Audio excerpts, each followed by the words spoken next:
সচিবালয়ের ৭ নম্বর ভবনে ভয়াবহ অগ্নিকাণ্ডের ঘটনায় গঠিত উচ্চ পর্যায়ের তদন্ত কমিটি প্রাথমিক প্রতিবেদন জমা দিয়েছে। ৩১ ডিসেম্বর মঙ্গলবার সন্ধ্যায় রাষ্ট্রীয় অতিথি ভবন যমুনায় প্রধান উপদেষ্টার কাছে প্রাথমিক তদন্ত প্রতিবেদন জমা দেওয়া হয়। প্রতিবেদনে বলা হয়েছে, বিদ্যুতের তারের লুজ কানেকশন থেকে এ অগ্নিকাণ্ডের সূত্রপাত হয়।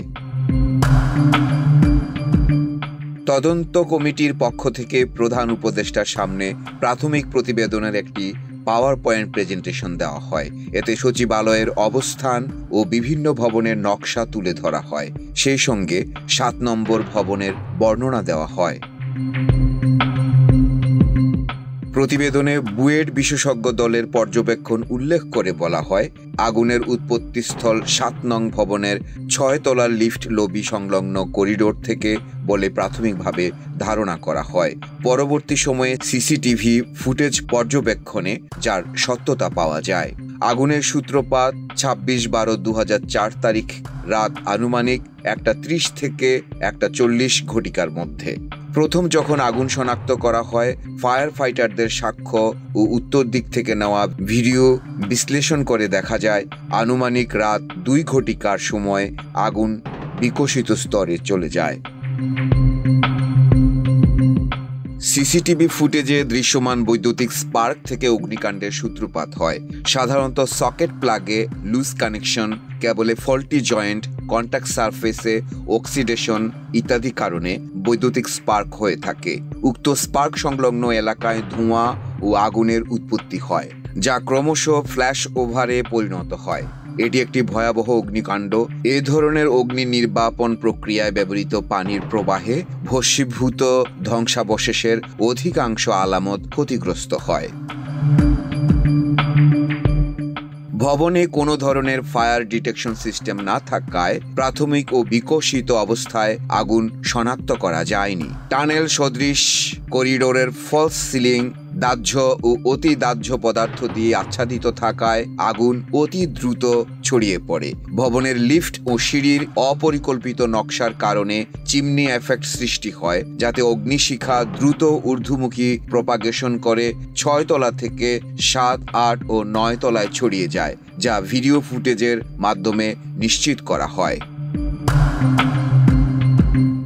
করিডোরে আগুন প্রবাহকালে পাশের রুমগুলোর দরজা পুড়ে যায়। রুমের ভেতরে দাহ্য পদার্থ, দাহ্য বস্তু, কাগজ, কাপড়, ফোম, কার্পেট, ফার্নিচার ইত্যাদি রক্ষিত থাকার কারণে রুমে আগুন প্রবেশ করে। বিভিন্ন রুমে ফুয়েলের পরিমাণ ভিন্ন ভিন্ন হবার কারণে বিভিন্ন রুম বিভিন্নভাবে ক্ষতিগ্রস্ত হয়। ৬ তলার ৫২৪ নম্বর এবং ৮ তলার ৭০৪ নম্বর কক্ষ দুটির এয়ার কন্ডিশন থেকে রেফ্রিজারেন্ট নির্গত হয়ে প্রজ্বলনের কারণে ব্যাপকভাবে ক্ষতিগ্রস্ত হয় বলে প্রতীয়মান হয়।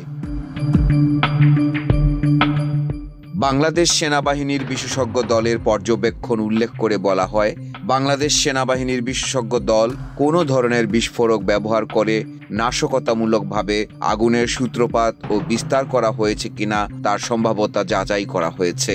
আগুনের ক্ষয়ক্ষতি ও মাত্রা বিবেচনায় বিশেষজ্ঞ দল কর্তৃক প্রাথমিকভাবে অগ্নিকাণ্ডের ৩টি সম্ভাব্য উৎপত্তিস্থল থেকে নমুনা সংগ্রহ করত বাংলাদেশ সেনাবাহিনীর কাউন্টার আইইডি ফিউশন সেন্টারের পরীক্ষাগারে প্রাথমিকভাবে শনাক্তকরণ পরীক্ষা করা হয়। বিভিন্ন পদ্ধতি ব্যবহার করে নমুনা পরীক্ষা করা হয়েছে। 4টি নমুনা পরীক্ষা করে কোনো বিস্ফোরকের উপস্থিতি শনাক্ত করা যায়নি। সংগ্রহকৃত একটি নমুনা বুয়েটের ল্যাবে পরীক্ষা করে কোনো রকম ক্ষতিকারক উপাদান পাওয়া যায়নি। এছাড়াও বাংলাদেশ সেনাবাহিনীর ডগ স্কোয়াড মোতায়েন করে কোনো ধরনের বিস্ফোরকের উপস্থিতি পাওয়া যায়নি। তদন্ত কমিটির পরবর্তী কার্যক্রম সম্পর্কে প্রতিবেদনে বলা হয়েছে, আগুনের উৎপত্তিস্থল হতে ৩০/১২/২০২৪ তারিখে যে সকল নমুনা সংগ্রহ করা হয়েছে তা বাংলাদেশ সেনাবাহিনীর কাউন্টার আইইডি ফিউশন সেন্টারের পরীক্ষাগারে বিভিন্ন বিস্ফোরক ডিটেকশন ডিভাইসের মাধ্যমে পরীক্ষা করা হবে। কার্যক্রম বাংলাদেশ সেনাবাহিনী। ঘটনার পূর্ববর্তী ২৪ ঘন্টা পর্যন্ত ৭ নম্বর ভবন এবং আশপাশের ভবনের সকল সিসিটিভির ফুটেজে পর্যবেক্ষণ করা হচ্ছে। কার্যক্রম বাংলাদেশ পুলিশ। আগুনটি বৈদ্যুতিক উৎস থেকে শুরু হয়েছিল কিনা তা অধিকতর রূপে নিশ্চিত হওয়ার জন্য দগ্ধ বৈদ্যুতিক ক্যাবল সেগমেন্ট, জয়েন্ট বক্স এবং ব্রেকারগুলির নমুনার উপর নিম্নলিখিত পরীক্ষাগুলো করার ব্যবস্থা নেওয়া হচ্ছে: এক্স-রে রেডিওগ্রাফ, মাইক্রোস্কোপিক পরীক্ষা, পোড়া ইনসুলেটরের রাসায়নিক গঠনের জন্য ফুরিয়ার ট্রান্সফর্ম ইনফ্রারেড স্পেকট্রোস্কোপি করেও আগুনের কারণ সম্পর্কে সূত্র পাওয়া যেতে পারে। কার্যক্রম: বুয়েট পরামর্শক দল। প্রাথমিক তদন্তে উদ্ঘাটিত বৈদ্যুতিক গোলযোগের বিষয়টির সাথে অন্য কোনো ব্যক্তি বা ব্যক্তিবর্গের কোনো সংশ্লিষ্টতা আছে কিনা তা খতিয়ে দেখা হবে।